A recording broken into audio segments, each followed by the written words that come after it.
Shalom, salam damai sejahtera untuk kita semua, para sahabat-sahabat dan kawan-kawan yang dikasihi Tuhan. Hari ini kita akan bicara mengenai doa dan puasa. Nah, kalau jika kita bicara tentang puasa, itu tidak bisa dilepaskan dengan doa.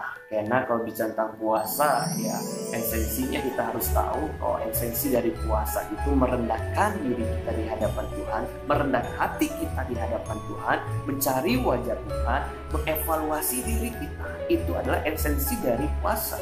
Maka kalau bicara tentang puasa bukan kita menahan lapar, bukan kita menahan haus, bukan hanya sebatas kita sedang menunggu waktu jam berapa saya buka puasa. Karena hari ini kalau saya buka puasa saya makannya enak-enak. No, bukan seperti itu. Tetapi lebih lagi bahwa bicara tentang puasa, kita mau merendahkan hati kita di hadapan Tuhan. Haleluya. Nah, ini ada suatu esensi yang paling penting. Maka banyak orang salah dalam berpuasa. Kenapa? Mereka hanya sebatas saya sedang menahan makan, saya sedang menahan minum saja.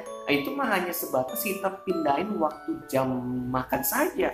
Kalau hanya sebatas menahan makan dan minum, ya. Nah, ini banyak orang salah dalam persepsi tentang puasa. Kenapa? Mereka punya pergumulan, mereka punya beban berat, artinya mereka mengambil keputusan untuk berpuasa, mereka serahkan beban mereka kepada Tuhan. Ini saya sudah berpuasa Tuhan, saya menyerahkan beban saya kepada Tuhan, saya menyerahkan pergumulan saya kepada Tuhan.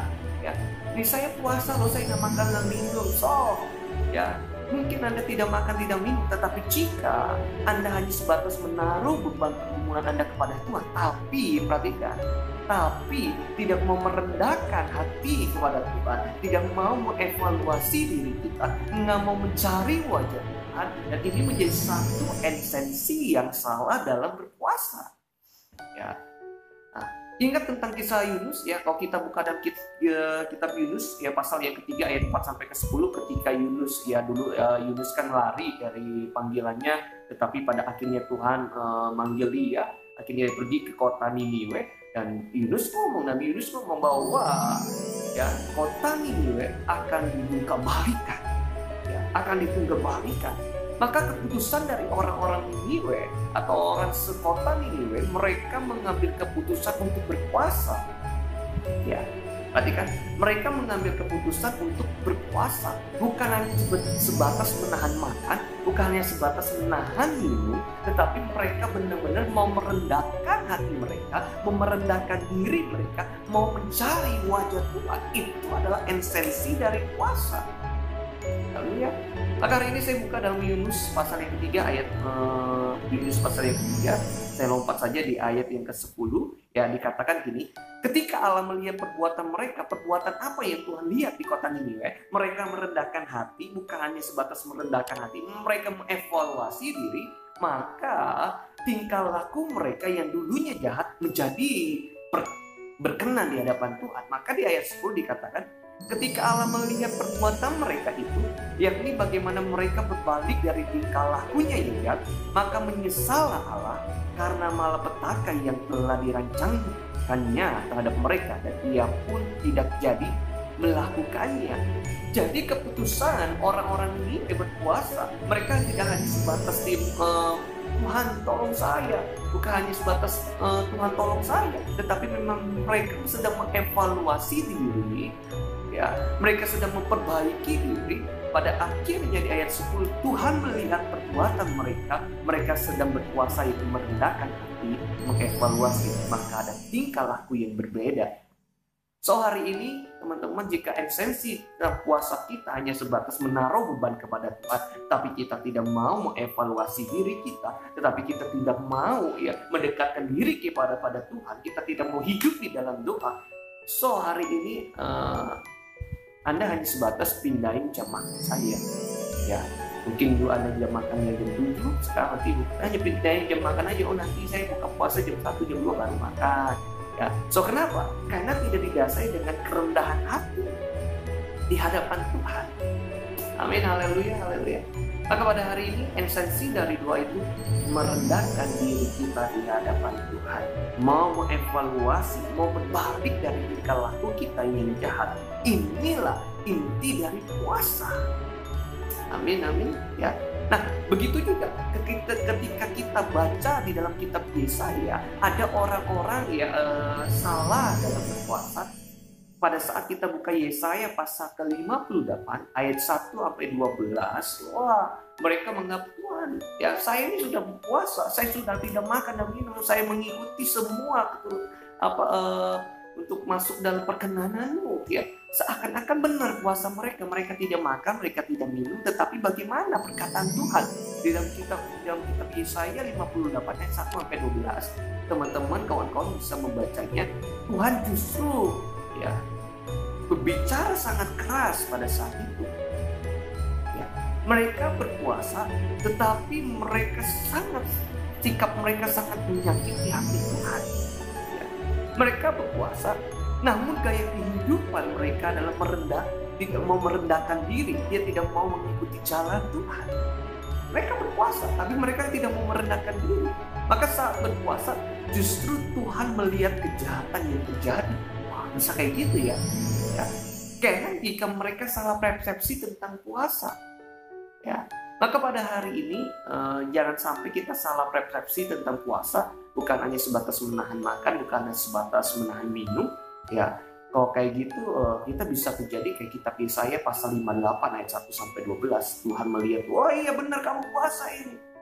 Tetapi justru pada saat kamu puasa saya melihat kamu sedang berbuat jahat secara besar-besaran." Waduh. Haleluya, haleluya. Ini bisa binasa kalau kayak gitu. Kalau kita puasa hanya sebatas menahan makan, menahan minum, menunggu jam waktu. Tapi dalam puasa ini intinya kita mau dekat dengan Tuhan di tengah-tengah pergumulan apapun. Maka ketika Anda punya pergumulan, ketika kita punya beban, jangan sebatas kita oper ke Tuhan, tetapi kita pun juga mau berdoa berpuasa, yaitu merendahkan diri kita di hadapan Tuhan. Saya punya pergumulan ini Tuhan, ya, saya butuh jawaban-Mu, saya butuh Tuhan jalan keluar yang benar-benar daripada-Mu, ya, saya butuh kekuatan daripada-Mu ya Tuhan. Ya, maka saat kita berpuasa, kita juga mau hidup dalam jalan-jalannya Tuhan. Jangan kita berpuasa tapi kita mau hidup semau-maunya kita. Kita punya pergumulan, kita punya permasalahan hanya sebatas ini Tuhan saya taruh ke Tuhan. So no, bukan seperti itu. Ya, kita mau puasa, mau merendahkan hati kita, mau mencari Tuhan. Amin. Ya, maka pada saat kita sedang masa-masa dalam pergumulan, ya, Tuhan bisa menjawab doa kita. Bahkan pun juga Tuhan bisa mengubah segala doa kita yang kita sedang menanti-nantikan jawaban kita. Kok ternyata kayak Tuhan nggak jawab? Enggak, bukan berarti Tuhan nggak jawab. Di tengah-tengah pergumulan kita pada saat kita puasa, justru Tuhan memberikan kita kekuatan dan memberikan kita hikmat. Ya. Nah, banyak orang pada saat mereka berpuasa, mereka berdoa, Tuhan saya punya pergumulan ini. Kok Tuhan nggak jawab-jawab ya Tuhan? Saya sudah melakukan jalan-jalan-Mu, saya sudah melakukan kehendak-Mu, tapi kok kayaknya Tuhan nggak jawab-jawab? Bukan Tuhan nggak jawab. Ya. Di tengah pergumulan, di tengah kamu berpuasa, justru Tuhan sedang memberikan kekuatan kepada kita untuk melalui pergumulan-pergumulan kita. Bahkan Tuhan memberikan kita hikmat. Haleluya. Ini yang harus kita pahami. Ya, jangan berkata bahwa Tuhan tidak jawab. Enggak. Tuhan jawab melalui Tuhan kasih kita kekuatan, kesanggupan untuk melalui setiap pergumulan kita yang kita sedang hadapi. Haleluya. Maka hari ini saya hanya sebatas menjelaskan tentang esensi dari doa dan puasa. Bicara tentang puasa, bicara tentang merendahkan hati di hadapan Tuhan, bicara tentang mau mengevaluasi diri kita, mau hidup seturut dengan jalannya Tuhan di tengah-tengah pergumulan yang ada. Maka pada hari ini jika kita berpuasa bagi bangsa kita Indonesia yang sedang mengalami pandemi Corona 19 ini, ya hari ini COVID-19, ya hari ini, ya jika kita berpuasa, kita mau merendahkan diri kita, bawa bangsa kita di hadapan Tuhan, mau mengevaluasi diri kita, ya meminta mengevaluasi diri kita, mau hidup di jalan-jalannya Tuhan walaupun sedang mengalami COVID-19.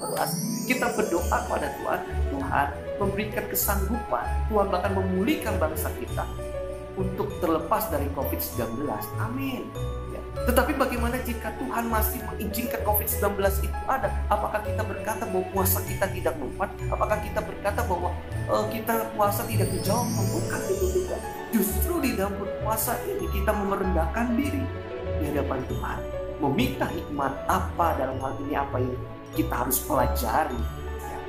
Melalui dalam kejadian ini, apa yang Tuhan berikan kita hikmat, ya Tuhan pasti berikan kita kekuatan.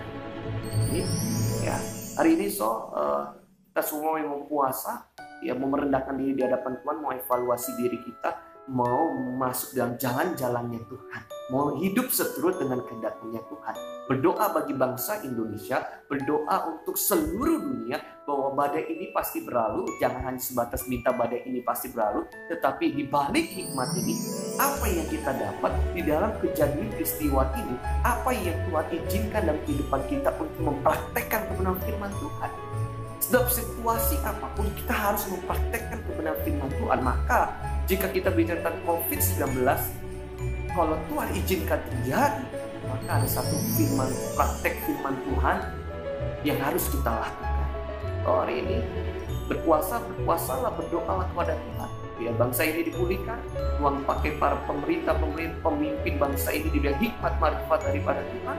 Ya, bahkan kita sebagai orang-orang percaya, ya kita bisa mengerti kenapa ini bisa terjadi. Berarti di balik itu semua ada maksudnya Tuhan untuk kita mau evaluasi diri kita.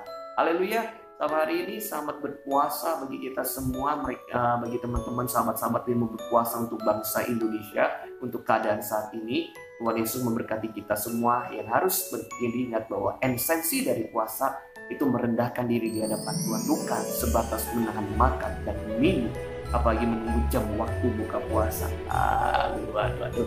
Oke, sampai sini aja. Kiranya Tuhan Yesus memberkati kita semua biar menjadi kekuatan, menjadi pedoman dalam kehidupan kita. Tuhan Yesus berkati. Haleluya.